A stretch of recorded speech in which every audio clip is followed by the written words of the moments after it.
Aujourd'hui, j'ai reçu beaucoup de questions, on va dire de la part des frères chrétiens. Ils m'ont demandé principalement, est-ce que le mariage forcé est islamique?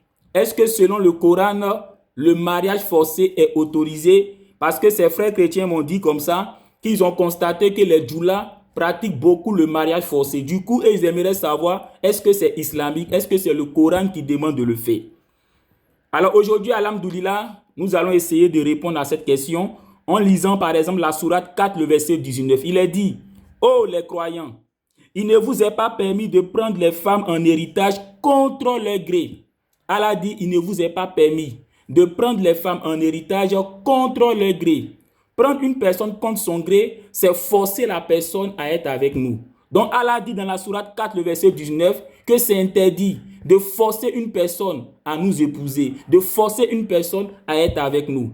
Et Allah poursuit dans la sourate 4, le verset 19 en disant, et ne les contraignez pas par des dons. Allah dit de ne pas acheter une personne pour la contraindre à être avec nous.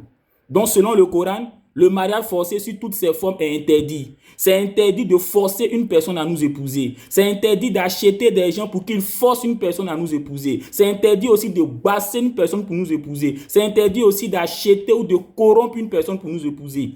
Sourate chapitre 4, le verset 19. Donc le Coran est clair là-dessus.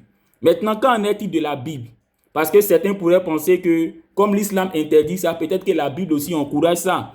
Prenons la Bible en Ecclésiaste chapitre 7, le verset 26.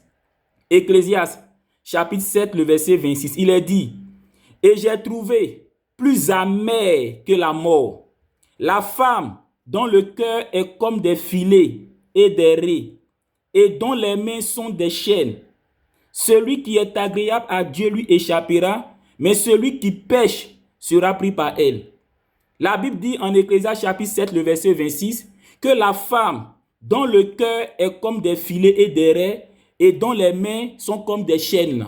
Celui qui craint Dieu, celui qui adore Dieu, ne doit pas marier une telle femme. Alors c'est qui une femme dont le cœur est comme des filets et des raies et dont les mains sont comme des chaînes? Il s'agit d'une femme par exemple qui force quelqu'un à l'épouser. Il s'agit d'une femme par exemple qui envoûte quelqu'un pour l'épouser. Il s'agit d'une femme par exemple qui basse quelqu'un pour l'épouser. Il s'agit d'une femme par exemple qui achète des gens pour forcer quelqu'un à l'épouser. Ecclésiaste chapitre 7, le verset 26 dit, une telle femme-là, elle est plus pire que la mort. Et la Bible dit que celui qui est agréable à Dieu, selon Ecclésiaste chapitre 7, le verset 26, échappera à une telle femme. Donc, selon la Bible, en Ecclésiaste chapitre 7, le verset 26, le mariage forcé est interdit sous toutes ses formes. Je crois avoir répondu à votre question. Assalamu alaikum.